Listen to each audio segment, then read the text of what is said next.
Hello and welcome to As the CMMC Churns. I'm Matt Tickham, the CEO of Peak InfoSec, an authorized CMMC third-party assessment organization, or C3PIO. I'm also a CMMC certified assessor and CMMC curriculum developer.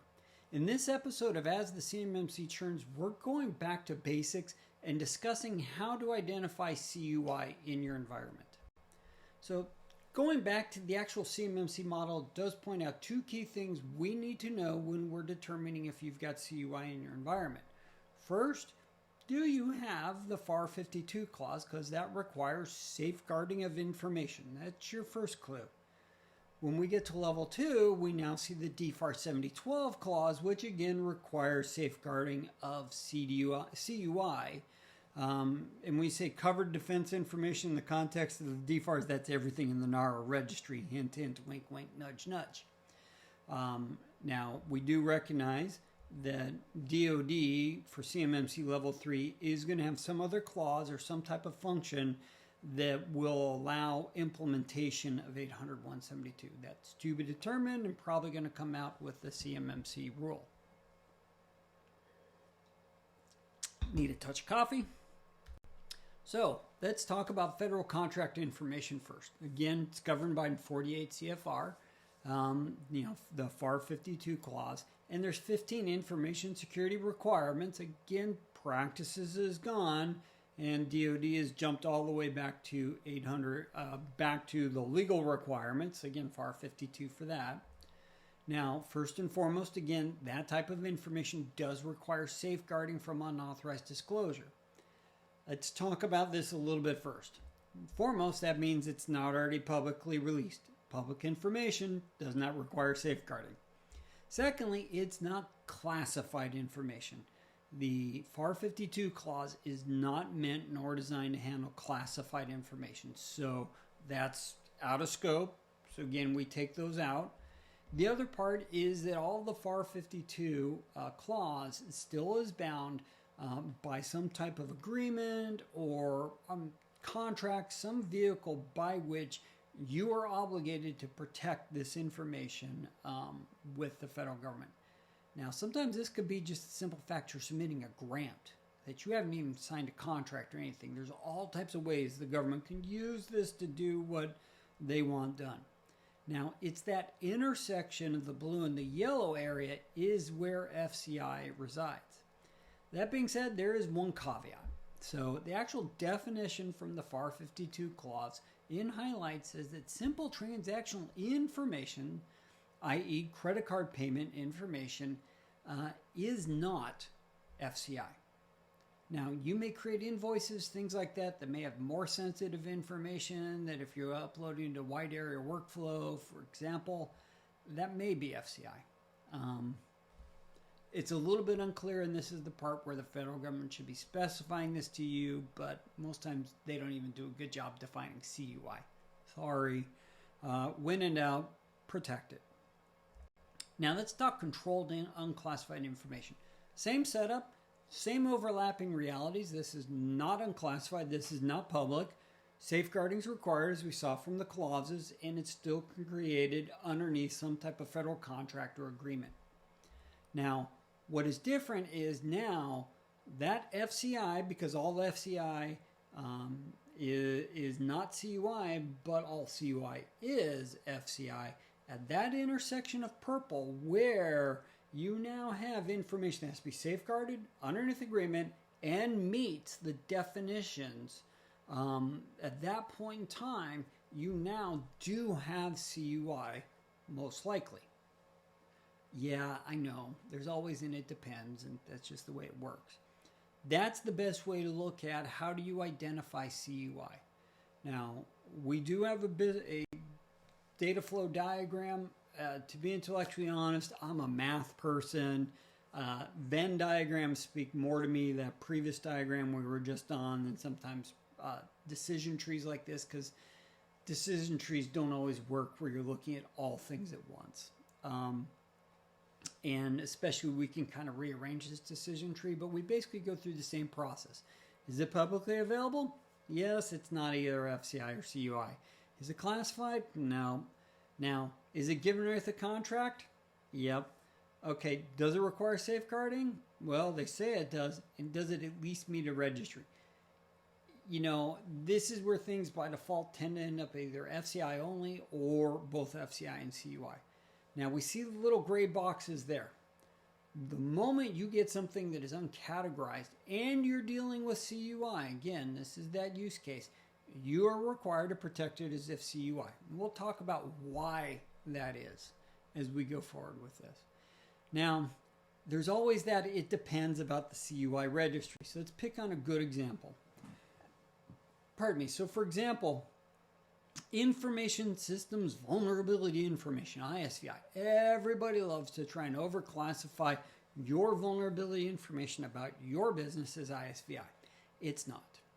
So when you read the description, it's an easy leap to make sure and think that, yeah, our information would be ISVI. Yeah, you do want to protect it, but it's not. This is where you go from the description and you need to go down to the actual authorities that specify this category. And sorry, you need to go read them. If you don't talk to people like us who spend time reading that junk. And then you need to understand what that is.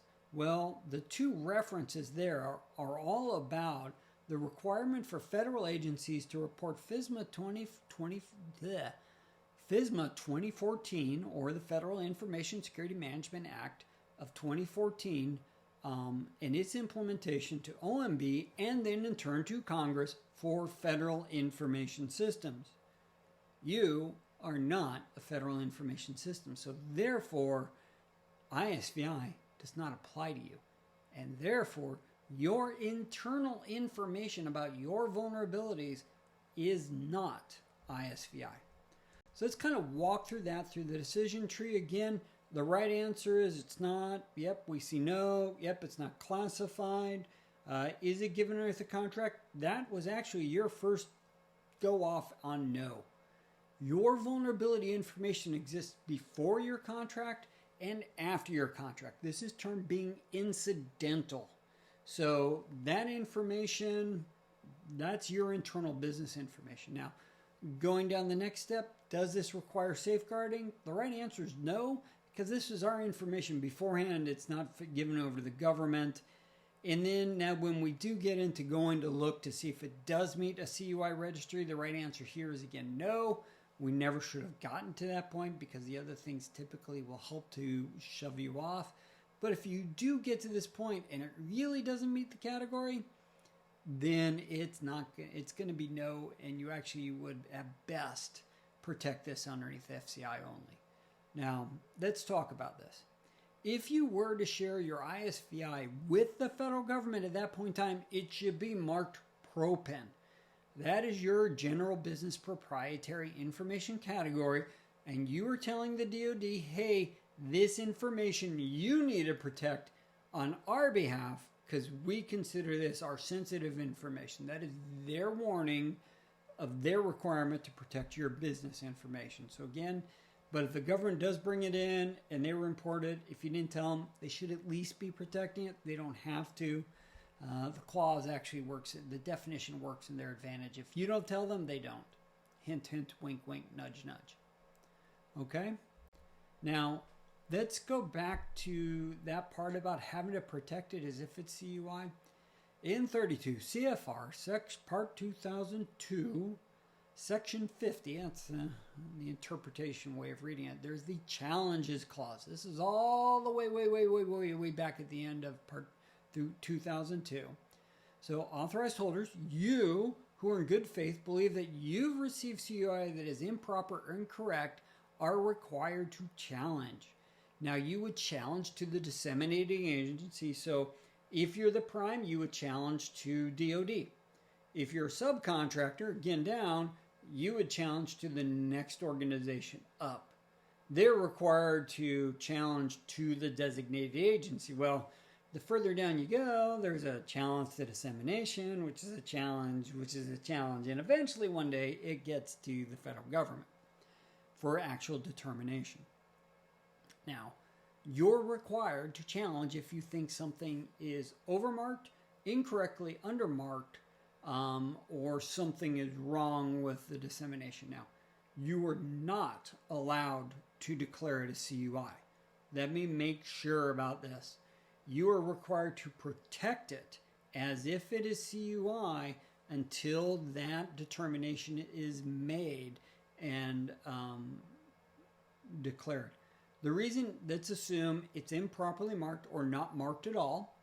If it's not marked at all, you don't necessarily know the designation block that may be associated with it because it may have changed. If you mark with the incorrect designation block, you have now just improperly marked your own CUI. And now if I come along, audit you, you're in trouble. So mark it, don't mark it as CUI, mark it with something else so you know it's to be protected as if it's CUI, and protect it accordingly within the same enclave that you're protecting your normally properly marked CUI. Now, eventually, if you disagree with the response to the challenge, you can escalate all the way up to the executive authority, which is NARA. Not recommended to do that. That's just going to cause a lot of headaches with you and your prime and DOD. And try and keep it down low. But again, if you're not sure, protect it as if it's CUI. Now, let's sum up. So both clauses require your safeguarding requirements. All CUI is FCI, but not all FCI is CUI. And CUI must meet all three conditions. Again, it's got to have a safeguarding contractual requirement. It's got to be delivered underneath an agreement with the federal government. And it must meet a NARA category definition to include reading and making sure it aligns with the actual authorities that establish that category. Don't just stop at the description. And, oh, wait, I just said that. Don't stop at the registry description because, you can overclassify stuff that actually isn't in scope. Another good example, we see this all the time, is PII.